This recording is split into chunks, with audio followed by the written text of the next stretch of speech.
प्रिय दर्शकों नमस्कार। एक बार फिर से उपस्थित हूँ आप सबके सामने विश्लेषण जन्म कुंडली का इस कार्यक्रम के अंतर्गत। ये वो कार्यक्रम है जो मैं आप लोगों के द्वारा लिखे गए कमेंट सेक्शन से कुंडलियाँ चुनता हूँ रविवार के कार्यक्रम के लिए। अगर आप भी अपनी कुंडली का ऐसे ही कोई एक प्रश्न जो आपको परेशान कर रहा है तो आप कार्यक्रम देखने के साथ अपना डेट ऑफ बर्थ, टाइम और प्लेस प्रत्येक दिन के कार्यक्रम में लिख दिया करिए और अपना प्रश्न आवश्यक रूप से लिखना चाहिए। और साथ ही साथ ये जो कार्यक्रम है जो रविवार को शाम में जाता है उसे देख लीजिए, उसमें आपकी कुंडली से संबंधित प्रश्नों का उत्तर मिल जाता है। आइए शुरू करते हैं आज का कार्यक्रम, बिल्कुल समय का नुकसान न करके। सबसे पहली कुंडली, आज भी मैंने 5 कुंडलियाँ चुनी हैं।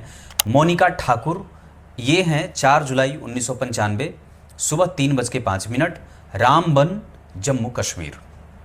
शुक्ल षष्ठी के चंद्रमा आपकी कुंडली में पापक ग्रह बन रहे हैं। इस वजह से यहाँ थोड़ा बहुत सावधान होना होगा अपने स्वास्थ्य और अपने नियमित दिनचर्या को लेकर के। हालांकि आपकी कुंडली में एजुकेशन थोड़ी बहुत बाधित होती दिख रही है या विचार भ्रमित होते दिख रहे हैं। बचपना इस कुंडली का सदैव जिंदा रहेगा। आयु अच्छी है, भाग्य का साथ ठीक है। चंद्रमा और मंगल एक साथ, जहाँ चंद्रमा बलवान होकर बैठे हैं चतुर्थ स्थान में, पर केतु और मंगल के प्रभाव में है। साथ ही साथ जब चतुर्थ स्थान में मंगल बैठेंगे, यहाँ वृष लग्न की कुंडली बनी है और सिंह राशि है। मंगल और चंद्रमा एक साथ बैठे हैं। चंद्रमा तृतीय भाव के स्वामी होकर के 12वें भाव के अधिपति मंगल और तृतीय भाव के अधिपति चंद्रमा दोनों एक साथ माता के स्वास्थ्य को कमजोर और मानसिक शांति को भंग कर रहे हैं। ऐसी अवस्था में अपने वास्तु देवता की पूजा आपको करनी चाहिए। घर की सफाई का विशेष ध्यान आप खुद से रखिए। झाड़ू पोछा आप स्वयं से करिए, है ना। आपकी कुंडली में पेट से संबंधित समस्या भी अभी दिख रही है। अभी तो राहु चल रहे हैं, राहु भी जस्ट आपकी कुंडली में 2022 के अप्रैल से आए हैं और जो भी स्थिति बन रही है उसके आधार पर यह कुंडली कृतज्ञ है। कृतज्ञता का भाव इस कुंडली में रहेगा।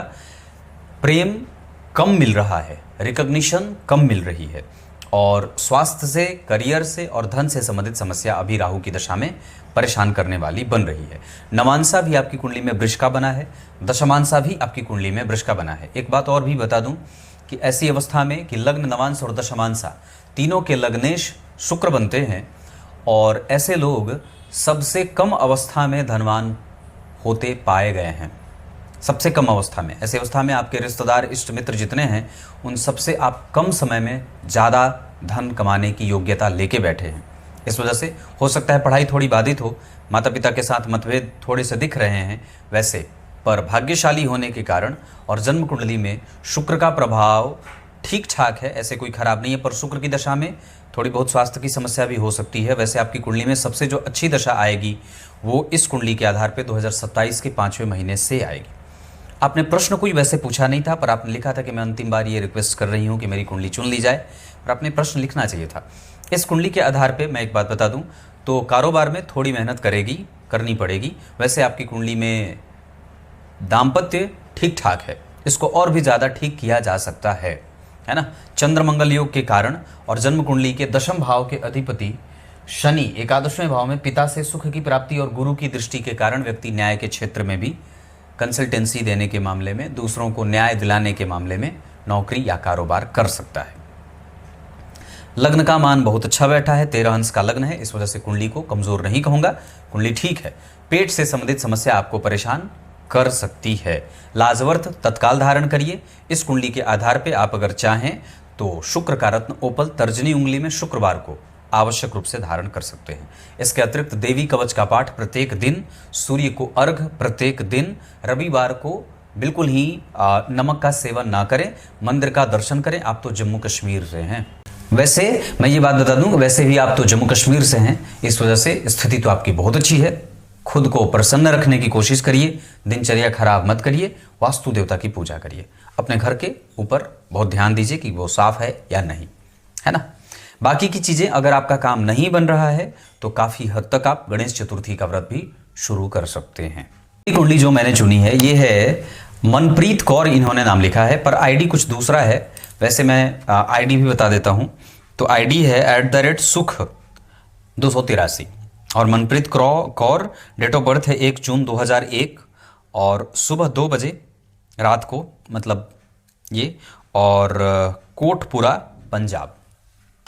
आपने लिखा है कि काम अभी तक कुछ भी नहीं हुआ है। एक बात याद रखिए, अगर योग्यता और क्षमता है तो आपके पास अभी समय है, आप मन लगा करके पढ़ाई करिए।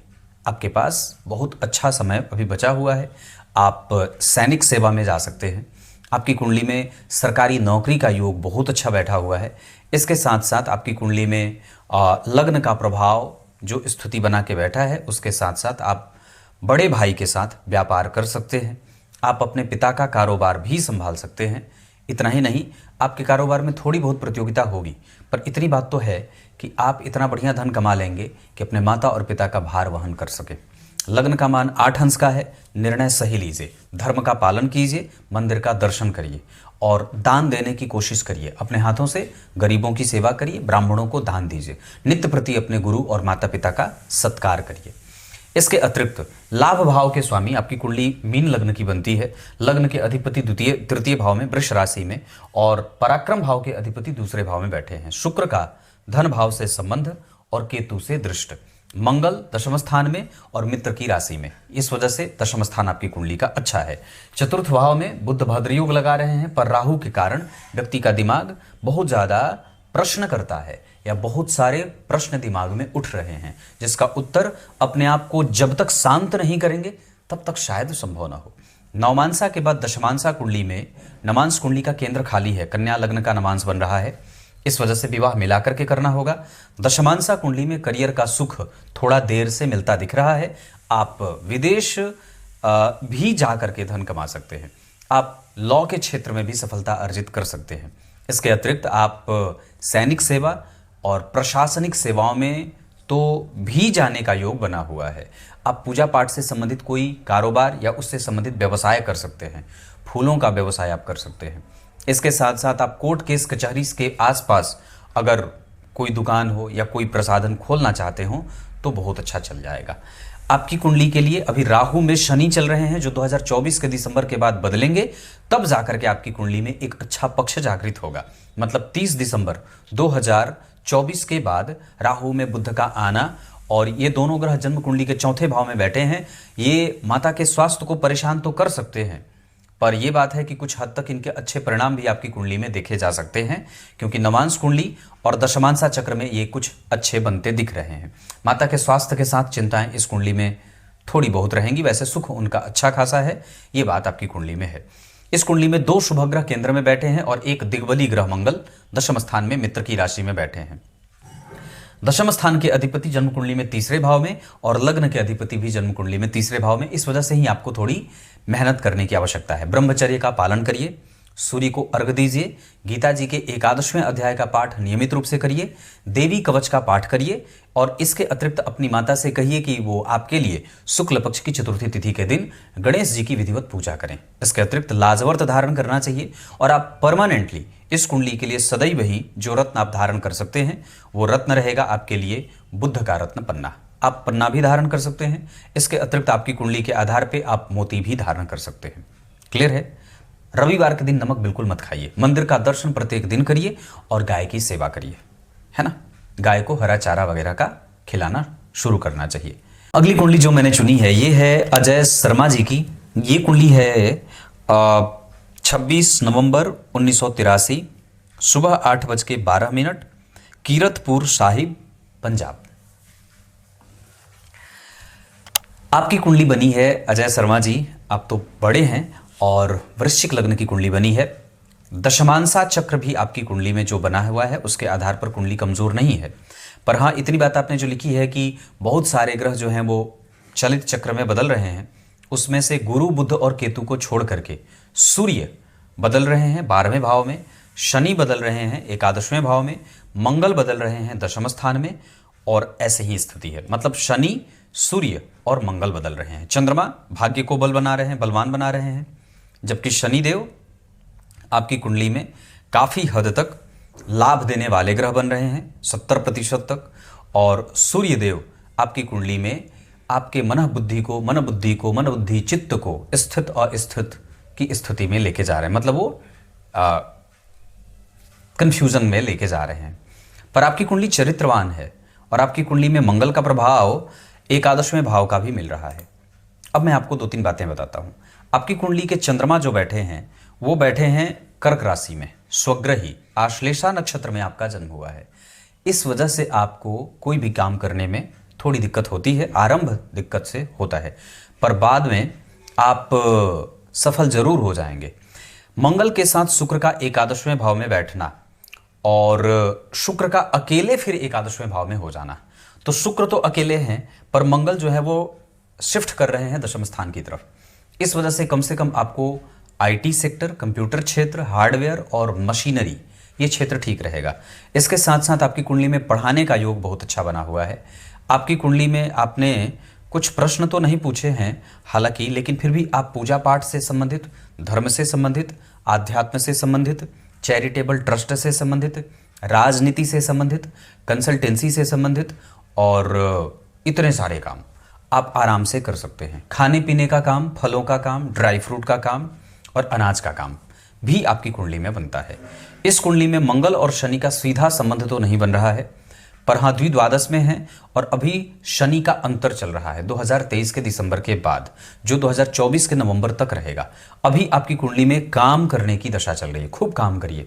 आलस्य, अभी सूर्य के बाद चंद्रमा, चंद्रमा के बाद मंगल, अभी आपकी कुंडली में टोटल मंगल की दशा तक आपकी कुंडली अच्छी बनी हुई है, घबराने की कोई आवश्यकता नहीं है।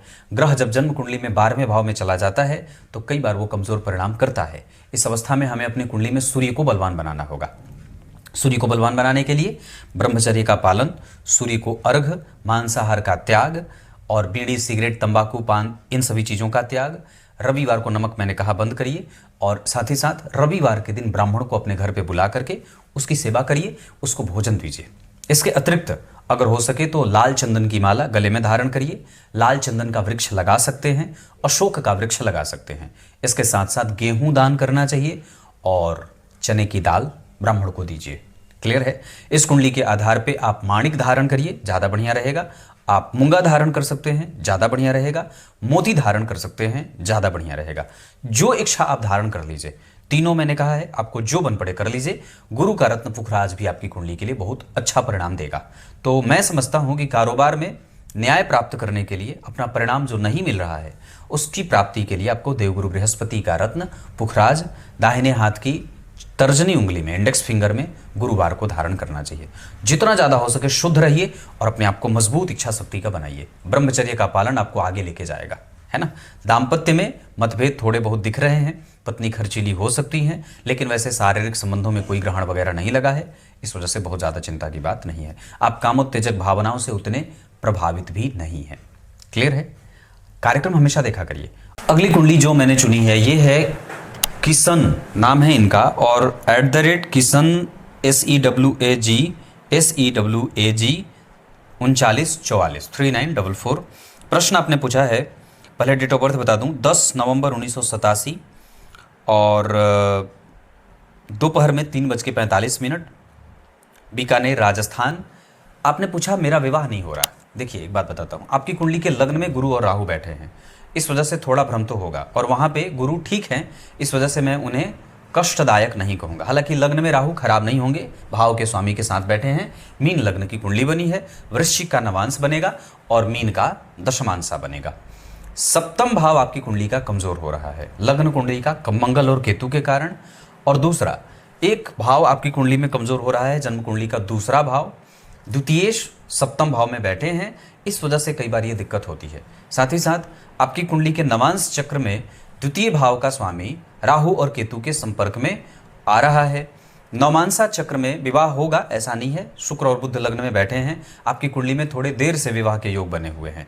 आप जरा ध्यान से समझेंगे तो नवमांसा चक्र में एकादशवें भाव में मंगल राहु का प्रभाव है, इस वजह से कई बार विवाह कमजोर हो जाता है या विवाह देर से होती है। इसका एक कारण और भी होगा कि नवांश कुंडली के सप्तम भाव में सूर्य यहाँ बैठे हैं, ये एक अलग परेशान करने का कारण बन जाता है। आपकी राशि मिथुन की है, अब तुरंत मिथुन राशि में देवगुरु बृहस्पति का आना होगा फरवरी मार्च के बाद, अप्रैल मई में। आप कोशिश करिए, उसमें विवाह का योग बनेगा अगर हो सके तो। चूंकि आपकी कुंडली में शनि और मंगल का संबंध, गुरु और मंगल का संबंध कहीं ना कहीं बन रहा है, इस वजह से अगर हो सके तो अपने पितरों के निमित्त दान करिए, पितरों को मनाइए, त्रिपिंडी श्राद्ध वगैरह करवा दीजिए। इसके अतिरिक्त आपका दिमाग वहाँ कई बार चला जाता है जहाँ नहीं जाना चाहिए। हालांकि आपकी कुंडली में समस्या को समझने की ताकत और समस्या के हल निकालने की ताकत कहीं गुना ज़्यादा अच्छा है। चंद्रमा बलवान होकर बैठे हैं गुरु से केंद्र में, चंद्रमा से मंगल केंद्र में, ये धन मान प्रतिष्ठा के लिए बहुत अच्छा है। दशम स्थान के कारण और दशम स्थान के अधिपति का लग्न में या स्वग्रही होना गुरु का, ये कुंडली को लक्ष्मी संपन्न योग में लेके जाती है। आपकी कुंडली में गुरु वर्ग उत्तम है, इस वजह से धर्म, आध्यात्म, यशस्विता और कन्विंसिंग कैपेसिटी और किसी भी तरीके से समस्या को समझने की ताकत बहुत अच्छी है। आपकी कुंडली बनी है ठीक, पर विवाह के मामले में कई बार थोड़ी कमज़ोर तो जरूर बनी है। कई बार आपकी दिनचर्या भी बाधित है और कई बार आप बहुत ज़्यादा पसंद करने में नापसंद छांट देने वाले भी ऐसे भी हैं, जहां व्यक्ति कई बार किसी को पसंद जल्दी से नहीं करता है। विवाह नहीं हो रहा है तो अपने कारोबार को मजबूत करिए और साथ ही साथ अपने पितरों की पूजा करिए। अभी बुध की दशा चल रही है, विवाह का योग चलेगा, ऐसा नहीं है। और बुध जब जन्म कुंडली में एक्टिव हैं तो 2026 के जुलाई के करीब तक विवाह होने का योग भी बन रहा है। वैसे एक बात और बता दूं तो आपकी कुंडली के एकादशवें भाव के स्वामी नवम स्थान में बैठे हैं और वो भाव बलवान है, नवम भाव भी कमज़ोर नहीं बना हुआ है, इस वजह से विवाह होगा। ऐसा परेशान नहीं होना है। कुल देवता की पूजा करिए, अपने पितरों को प्रसन्न करेंगे तो विवाह जल्दी हो जाएगा, है ना।